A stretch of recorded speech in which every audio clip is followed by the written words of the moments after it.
wonderful friends, and welcome back to another video. You join me on what is a beautiful day here in the UK. It's currently 7 degrees, which is a little bit warmer than it has been. We're taking a drive out at the moment to Mountain Warehouse, which is like an outdoor hiking and skiing shop. And the reason we're going there is because we need to look at some ski stuff for me, because in a few weeks time I am going to have a go at sit skiing in Italy. So in this video we're going to be doing a little bit of ski prep, a little bit of ski shopping, and pack with me as well, because there's not that much information out there for people with disabilities who are going skiing. So hopefully you can maybe learn from my mistakes and I can share some tips along the way. And if you haven't seen me before, hello, my name is Jem and this is my channel Wheelsnoheels. It's dedicated to my life with a disability. I do lots of videos on travel, news and reviews. So if that sounds like good stuff to you, make sure to give this video a thumbs up and subscribe for more, because this year is going to be really cool. Alright, we're here. Looks like they've got a bit of a sale on, so let's go inside and see what they got. I think the most important things are ski pants and ski boots. I think we'll go for ski boots first. Start at the bottom, work our way up. It's the children's ones. I think I saw those ones online. These ones look really good. These are waterproof thermal snow boots. What more can you ask for? So I think we'll try those on. These ones are only $14.99. I reckon they're kids ones. But no, you laugh, you may laugh, but look. Because those would be quite nice to get on and off. I was reading some of the reviews and they were saying, oh yes, non-slip, but that doesn't really matter. Should we take a few and go in? We've got 3 potentials. I'm going to say so far these ones are looking to be my favourites. Going skiing for the first time, so and I don't need actual ski boots, but I need something waterproof. Yeah, all that jazz. Stuff like that. So those will be fine. So we got these to try, which I saw online. These look really nice. These remind me of my horse riding boots. Just fit my foot in these. That's as wide as they open. Is it? Yeah, they're like an Ugg boot thing. I love these. It would be nice to get a pair that I would actually wear. It's not much to them. So like all the cold air will just go in there. So the first pair of boots were a little bit baggy, so the cold air could get in, but with the salopats that might be okay. Now I'm going to try these ones, which I've got high hopes for. I reckon these are going to be the toastiest. How do they look though? Have a walk around in them, make sure they're comfy. Oh, they're all right, aren't they?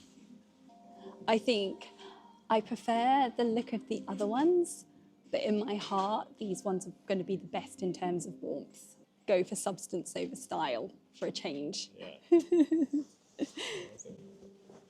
They look all right. Ah, it's accessible, look. Kind of. They've definitely thought about it, which is good. There's handrails and a seat and stuff. I'm going to try on 2 types of the ski pants. We've got this type, which are like the cheaper version. I think these were about £30. And then we've got these ones, which are £60. These almost feel like softer and more like neoprene. Like joppers. And, yeah, like joppers. And they've got a nice sort of like cut to them as well.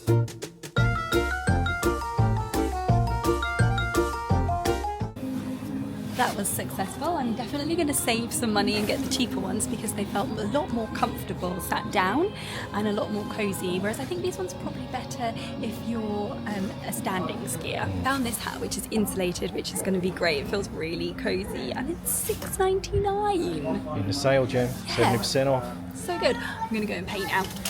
Got everything I need today. That's what I say. Yeah. Thank you so much for your help today. That's okay. Bargain.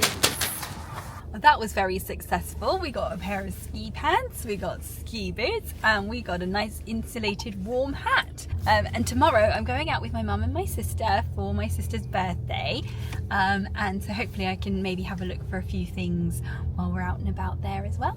Morning. Do excuse the state of me. I went out with my mum and my sister and I completely forgot to film. It was my sister's birthday. We managed to find a North Face. Look what I got for the trip. I really wanted a good quality pair of gloves for the trip because cold hands. Oof. Also, these are going to be great for the batik, so I didn't mind doing a little bit of investing. And I also heard that mittens are actually warmer than single-fingered gloves. I thought I'd give these a go. I've never tried them before. These are actually kids' gloves. They were in the sale as well, and they feel nice and warm and waterproof. But I've also got these, which are just knitted gloves that I got when we did Zip World a while ago, and then they've got like the pads in there. So what I'm thinking of doing is layering them up. So I've got these, and then here, these. So when I need to take them off to, I don't know, blow my nose or take a photo or something, I've then got these as well. What do you think? Let me know. Also, you know, if you've got any tips and you've been skiing, anything like that, make sure you leave them down below. I think I'm pretty much there.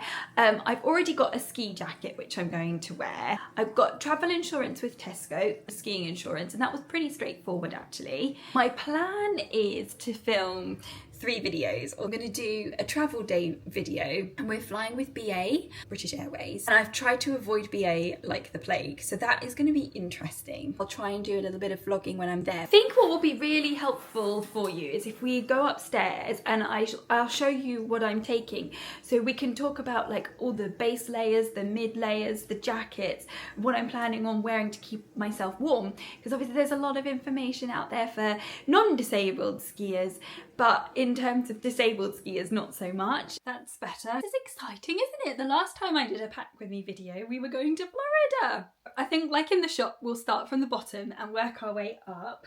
From the research I've been doing, that merino wool is supposed to be really good. It kind of keeps you warm and it also draws the moisture away from your body.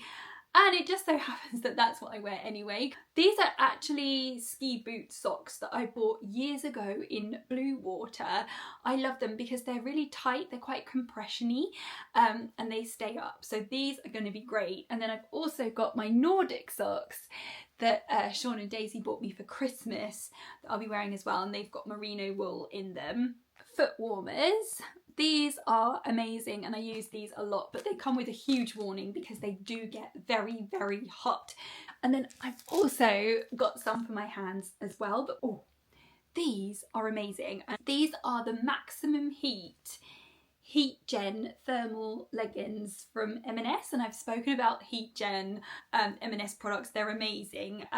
They were quite expensive. These were £20, but I wore these up to London as a little test when I did the Primark event, and I was so warm and toasty. So I'll be wearing these. Got my salopettes, which obviously you have just seen, and these feel really great. I'm actually looking forward to keeping these and wearing them in my Batek in the winter when I'm out and about. Working our way up from M&S again, these are the Heat Gen Maximum Heat thermal vests. So they come in like 3 flavours or 3 levels. So there's like the bottom, mid, and then maximum. I've got maximum and I've got the lighter ones as well, so I'll take a combination of lighter ones and the heavier vests. I guess it's all going to be trial and error. I think I'll go all in on the first day, and then if I'm too hot, then I can play around and see what else works. Let me show you this that I got. I was reading that Polartec fleeces are really, really good and really, really warm. So I was like, ooh, okay. But Polartec can be quite expensive. Like North Face, I was looking and they were like £100 upwards. I found this by a brand called Fawn? What do you reckon? Spell it phonetically in the comments for me because I'm not entirely sure, but it's like a high pile black fleece. It's quite fitted, got really nice like pulls, so it's nice and easy to do up. And then the cuffs as well are quite similar to the Adaptive Primark range. They've got like the cuff round here to stop them rubbing on the wheels. This isn't adaptive, but it works quite well. This was £70 on Sports Direct, reduced to about £28, I think. So I thought, oh, well, we'll order that and give it a go. I've been wearing it around the house to see sort of like how warm it is, and oh my god, it is so warm. I am in love with this. So then, on top of that, I have got this lovely Ambo snowboarding jacket or skiing jacket. And I kid you not, this was my sister's when she did her D of E when she was 14, 15, I think. She's now 3 years younger than me. So this coat is pretty old. This is originally like a 90s coat, but I have worn it a lot. It's got the cuffs to keep the warmth in. It's also got pockets on the arms for ski passes. And I found a really old Cadbury's wrapper in here from like 2004. It has a really high collar, so you can do it up to about here. And it's also got like a belt on the inside here to keep you warm. So why would I want to buy another ski jacket? I did think about taking my other North Face jacket, which is a down jacket, but the only thing about that is it's quite cropped on the hips, whereas this one comes just a little bit below the hips, which I think I will really appreciate, that extra level of warmth around my giblet area, as I like to call it.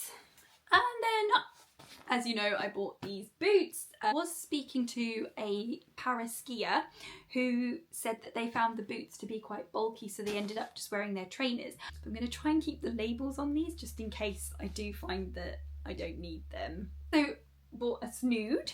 I quite fancied one of these to keep my ears warm because we were going to be wearing helmets and also potentially keeping our noses warm as well. But the only problem is it steams up my glasses, but then we're going to be wearing goggles as well. But then I also spoke to another para skier who said they found the goggles to be quite restrictive, because when you're sat down and you're skiing, you've kind of got to look down at like your hands and what your hands are doing. She found the goggles to be quite restrictive when you're looking down. So we'll see, but I thought that was quite an interesting tip. So I've gone backwards and forwards as to which wheelchair I'm going to take, but I am going to take this one, which is like my upstairs and travel wheelchair. I've also got my cup holder on here, and then once I get there, I will put my pick pack underneath as well, and I'll put a little leg strap down here. And then I'm taking a huge suitcase because this is pretty much all we've got. This is going to be pretty empty, but obviously I've got my ski jacket to take and my salopettes and my boots and everything. No idea how I'm going to manage, but that's going to be the whole fun of it, and you get to watch all of this as well. When I went to LA, I was actually able to put the suitcase handle over my wheelchair handles and then drag it along. Now, let me just show you a few bits that I'm taking. Just quickly, I have made a nice list for everything that I'm going to take. I don't know about you, but I have to have a list and tick it off. I'm going to wear my Lululemon bag on the slopes underneath my ski jacket, and I'm also going to take this with me when I'm wearing it through the airport, so I can put like my passports and lip balm, boarding passes, and all those little knickknacks. This bag is so good. I have made a short on it. It's got loads of little compartments. There's also a compartment in the back here, which is perfect for your passport to keep it safe on you. A little first aid kit that the charity sent us, and they also sent us this like foldable water bottle, which is going to be great on the slopes. I'm going to put my makeup in here. I've got some shampoos and bits and bobs here and moisturiser. I've really tried to make it as light as possible. One thing that I am also taking is a travel kettle. As you know, I get so cold and I need a hot water bottle. So I'm also English, so I do appreciate a cup of tea on demand. A huge tip that I picked up along the way is to take sunscreen. The UV rays can be really strong if it's sunny on the slopes, so I've got some sunscreen decanted into there. SPF lip balm, I think I've got a factor 50 somewhere, that I'll wear on the slopes, but your lips can get really dry. And then also I've packed a little hand cream as well, because I've also heard that your hands can get quite dry as well. And I've also been researching a little bit on like hairstyles as well, and I think I'm just going to have like 2 braids, not French braids or Dutch braids. I'm just going to have 2 braids down here, so definitely got to remember to pack my hairbands. My room is completely chockers with stuff, so I'm going to go through and sort all of this out and put it in my suitcase. I hope you've enjoyed this video and you found it useful. Remember to leave any tips for me down below, and if you've got any questions or anything specific that you want to see, let me know. I'm going to do my best to film as much as I can. I look forward to seeing you in my next video. Thank you so much for watching. Bye!